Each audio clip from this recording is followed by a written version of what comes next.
We are frequently quick to forget the tragedies of the past, but there are vital lessons to be learned by investigating their causes and consequences. After all, in a world of constantly changing regulations, products, and services, history is the one constant that may help us navigate ambiguity. It's 1999 and the Greek government is in a bind. The European Union has just introduced a new currency, the euro. It will be shared by its members, despite the fact that Greece is a member of the EU and was not invited. In spite of major tax evasion issues, the Greek government has been spending to increase social benefits and wages, causing their debt-to-GDP ratio to soar well above the 60% required to adopt the euro. So they must choose between cutting back on spending or missing out on the Eurozone party, unless there is a third option. Goldman Sachs, an American investment bank, comes up with a solution to achieve the currency adoption requirement by disguising the government's debt load through currency swaps. That means a little of lying, but this way the country can avoid major reforms while reaping the benefits of the euro. A win-win situation. So Greece gives it a chance in 2001 to embrace the new currency. It all looks phenomenal. The currency encourages increased trade, and because the euro allows Greece to repay the financial strength of its other Eurozone members, the government hopes to have access to stronger financing, possibly enough to bring the Olympics to Greece in 2004. Sure, debt to GDP remains above 110% and things are a touch dicey, but the economy is expanding. There is plenty of EU money to pay the budget deficit, and as long as things keep rolling, everything will be fine. The year 2008 arrives. It appears that a real estate crisis in the US has ignited a global recession, and it's striking Greece like a freight train.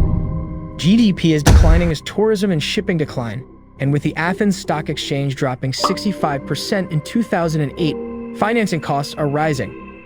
Oh, and that shared currency we fought so hard for? It's preventing Greece from stabilizing through monetary policy. And just to make matters worse, it was found in 2009 that the government has been manipulating its books and their budget deficit is not 6.7% but double that. Borrowing costs increase, more than doubling the original estimate, and the entire country's credibility is smashed like a dish on the floor. With a debt-to-GDP ratio of 127%, the country's credit rating was downgraded to junk on April 27, 2010. Greece is on the verge of default as it drowns in its mountain of public debt. But something happened. The Troika, a group comprised of 2 EU bodies and the International Monetary Fund, has arrived to bail out Greece in order to preserve the EU from the consequences of a Greek default. Here's the plan: lend 110 billion euros to prevent default, use bailout money to pay off pricey creditors, persuade the government to commit to greater taxes and lower expenditure to return the country to a surplus, and wait for the recession to end. So on May 2nd, 2010, the Troika throws Greece a lifeline.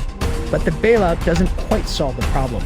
In fact, austerity measures have put further strain on GDP, pushing the debt-to-GDP ratio to 172% by 2011. With creditors swiftly depleting bailout cash, the Troika understood that more harsh measures were required, so they formulated a new strategy. Give Greece another 130 billion euros, negotiate with creditors to reduce the country's IOU by 53.5%, get the government to commit to additional austerity measures to return the country to a surplus, and wait for the downturn to pass. As a result, on February 21, 2012, the Troika will prepare the largest national debt restructure in history.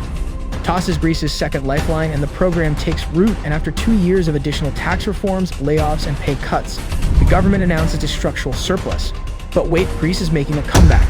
The Turkish bailout terms, under which the government hopes to get a handle on its debt, are provoking turmoil at home, with Greeks suffering the brunt of declining salaries, increased taxes, and unemployment above 25%. So when a snap election is held in 2015, the people break nearly 40 years of two-party domination by electing a new anti-austerity party in office in an attempt to bring about change. The new prime minister promises to increase spending and throw down the gauntlet to the Troika to renegotiate terms, heightening tensions between the government and the Troika until the country's lifelines crack and all hell breaks loose. Creditors flee the crease once again and a hell liquidity crisis erupts, with anxiety enveloping the country over concerns about Greece's exit from the EU. Negotiations with the Troika fell through as even its members clashed, and Greece defaulted on a 1.6 billion euro loan payment to the IMF on June 30, 2015, with the government unable to negotiate any further debt relief. As the government shuts down the country's stock exchange and banking system, the foundation of Greece's economy begins to crumble. Greeks continue to reject the EU's proposed new bailout. But with the nation in financial purgatory edging closer, Greece has no more negotiating leverage. On July 16th, a desperate government throws in the towel, snatching the EU's third lifeline and accepting an 86 billion euro bailout in August. And so, with the campaign to expand expenditure coming to a dramatic end, the Greek people prepare once more for a round of cuts, changes, and hard times ahead. As a result of the crisis, and while Greece has since completed its bailout program, the country still has a debt-to-GDP ratio of 181%, and the Greek people continue to suffer, with 1 every 3 Greeks at risk of living in poverty. It demonstrates the dreadful effects of fiscal mismanagement, and as Greece continues on its path to recovery, we must remember the valuable and devastating case study it gave. This is CryptoWalk. I'll see you in the next one.